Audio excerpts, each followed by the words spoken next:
That's so interesting. I love that breadcrumbs, but I'm going to use that from now on. Well, so have you ever had an experience where you wanted to do something, accomplish something, there was just something, and it was not happening no matter how much brute force and energy you put into it, 100%. and you were just getting so frustrated because, oh, I'm trying so hard to make this thing. Well, from our perspective, that's the energy you're putting out. Is that that frustration that it's not going to work. So that's what you're getting back. Wow. It's a reflection. So it's like that's what, when we come back to the Wu Wei, the Wu Ji, and we're like finding contentment in this just unconditional place of love where we're not looking for things outside of ourselves to satiate us or to make us feel content. Then we're in that alignment, and then what we need starts to happen more because it's just like, and then when we actually have that realization, we understand, oh, my mind was playing tricks on me. Some of these things that I was chasing after were actually not what I needed. Yeah. Wow. I really resonate with that. That is 100% an experience in my life, tenfold, like a number of times. And that is almost feels like a nice sense of community or something, that there's, other people are also experiencing this even on like an ancient level, you know what I mean? And worldwide. So I absolutely love that. That's incredible. On that, do you have any kind of, I know obviously you've worked with probably hundreds of people on this practice. Do you have any success stories of anybody that you've kind of helped or that is always comes back?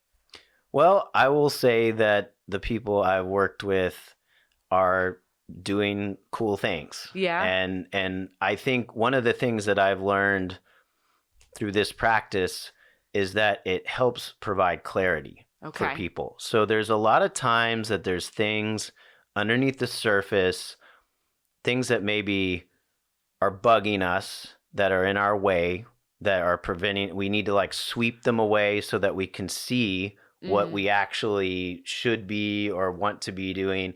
And like I said, I want to differentiate what you think maybe the materialistic mind thinks or wants. Yeah.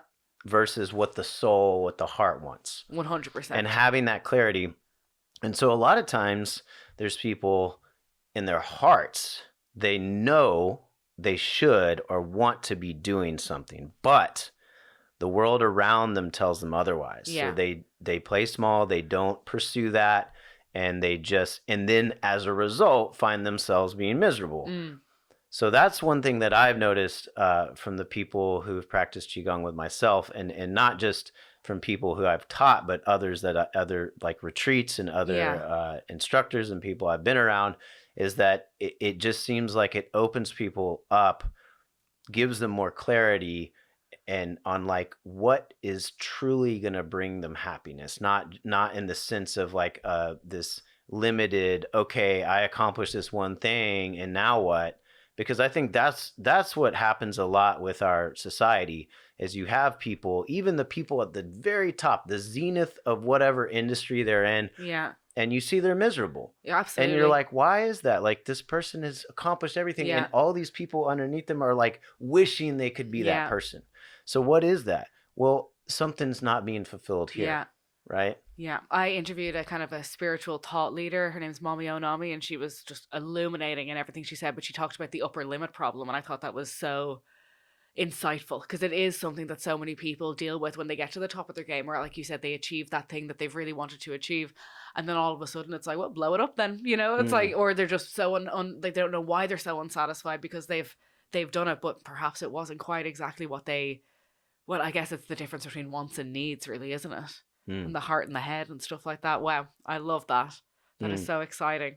And can you share a little bit about, just for anybody who's maybe local listening to the podcast, do you do any practices? I think I might have saw, do you do one at Zilker Park?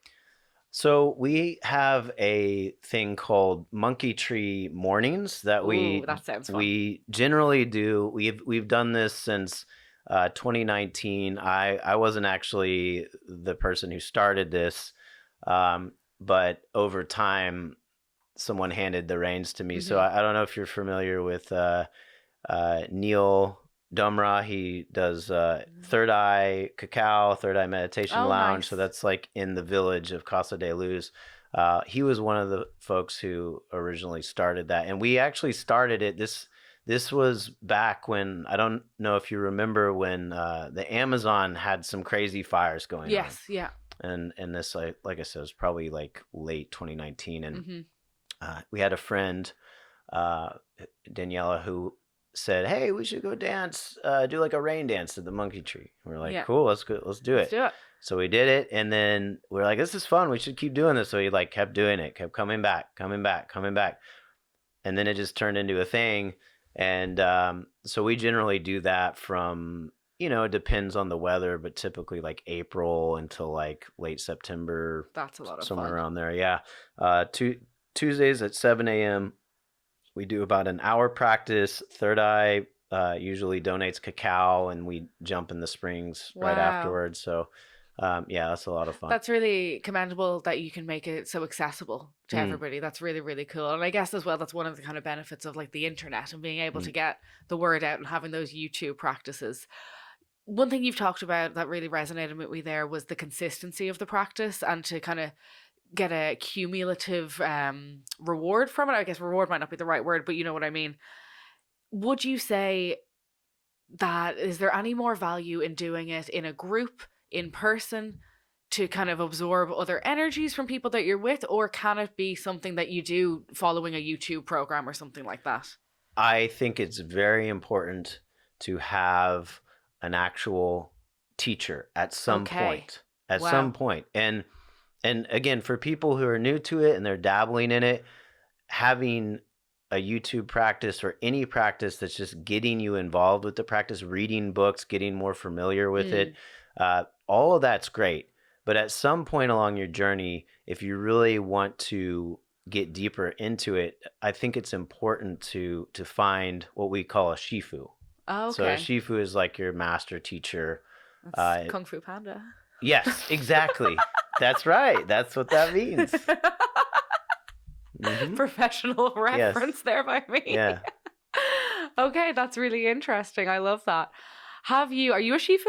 I Technically? so I don't consider myself. I like to consider myself a qigong enthusiast or a Okay. qigong practitioner. I do think the term master gets thrown around Hmm. quite a bit. I also think it is important to be reverent to those who really are. Yes. So, like for me, if it's I like when I'm using the term master, I'm referring to somebody who is like usually from an official lineage Yeah. Oh, that can be wow. traced Okay. back, and they have been trained under the predecessor of Yeah. that That lineage. comes down to that thing you mentioned kind of near the start about, and I'm not going to even try and say the word, but you'll remember it. It was that the kind of genetic part of it. So somebody who comes from a lineage would be Hmm. considered a master because it's like part of them as well. Well, and it's because they're completely immersed in it, Yeah. right? It's Yeah. not, this isn't, they're not just dabbling in it and like doing it every once in a while. They're living it. Okay. And so I think that's important. Yeah. Are there any Qigong misconceptions that you encounter? Hmm. I don't know. I think maybe it would just be that like you're gonna do it and turn into some kind of like I don't know, like a Super Saiyan or something. You're gonna start shooting fireballs out of your hands or something. Now, there are people out there who, there's this guy named who goes by I think the Magus of Java. This Okay. was somebody who was studied a lot in the kind of middle latter part of the 20th century, and this guy could light things on fire with his hands. What? I mean, they got videos of him, of course. uh, there's all sorts of ways to manipulate things and make it look like you're doing something that you're not, but like as far as I can tell, he was No doing that. way. Yeah, I mean, and so and then there's also a guy who is his Dr. Yan Jin, and this guy was a really prominent researcher and qigong practitioner from China. He even like worked alongside U.S. presidents and Wow. did. I mean, this guy had done actual research where he could manipulate radioactive isotopes laser beams, molecules. Like he could change things with chi.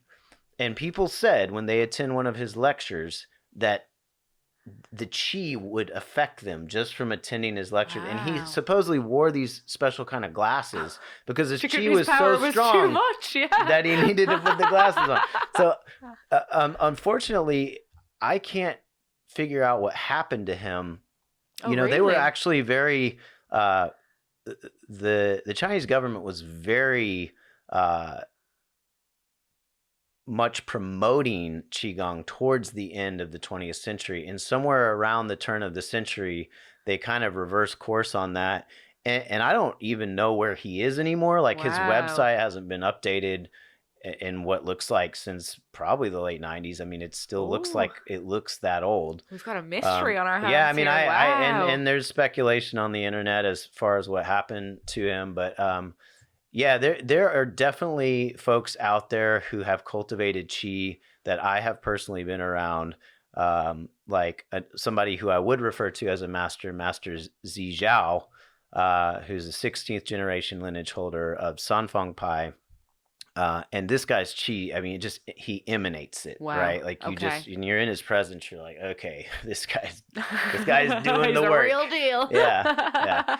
So yeah, there's definitely some people out there who, but again, I think my biggest misconception would be that some people think it's going to somehow turn you into some kind of like superhuman that can do all these crazy things. And I'm not saying that there aren't people who can. It's just been in my experience that most people who practice Qigong are just ordinary people who have good days and bad days, who still have problems with sometimes where they, have negative emotions that they're dealing with and they have to work through them. And the way we do that is through the practice. Wow. You mentioned the man with the fireballs for hands, and our lovely cameraman is going to kill me if I don't ask, but we can cut this out if it's not the right kind of question. But he wants to know: is there any relation to the show Dragon Ball? Like Dragon Ball Z? Yeah. So that I think that's what I was referring to, like Super Saiyan, right? Wow. And so the one thing I will say about what I perceive when I see something like the Dragon Ball Z show, is. And this is something I kind of hinted at the beginning of the podcast, but the Jing is essentially your sexual essence. Okay. And so one of the practices for cultivating your chi is semen retention. Okay. So you're holding that energy, and instead of it going out, you're pulling it up. Oh, okay. And so that, like, when you see the Super Saiyan guy and he's like blowing up and he's, fire for his hair and all that stuff, that to me is the Kundalini awakening. It's that Kundalini is coming up. Wow. Into the crown, into the head. And that, like, if there's any types of, supernatural powers that are happening, to me, it's that life force awakening is what that is. Can women do that? Yes. Okay. Very interesting. It's a little more complicated for women. And I'm obviously not an expert in that regard.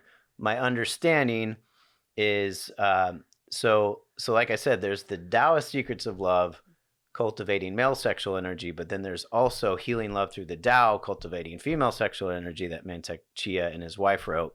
And her name's hard to pronounce, so I'm gonna skip that. Fair enough, yeah. What it appears to be happening with the women, because with guys, it's like, okay, you just try to control that, which honestly is easier said than done. Mm-hmm. With women and their cycle, it seems like this is a little more complicated. Yeah. The concept is basically they have these jade eggs, and you put like kind of almost like a fish wire or something. Okay. It's got like a hole through the middle, and then you put it up. Okay. There, and you do basically, and you put like weights on it, and you do like Kegel exercises. Okay, basically. fair enough. Yeah. And so by strengthening, and so the pelvic floor and that whole region, like, it's very important to have a strong core, strong pelvic floor, and so forth to make, because that energy is going to all leak out, even not physical energy, but just like energy in general is leaking out when that's weak.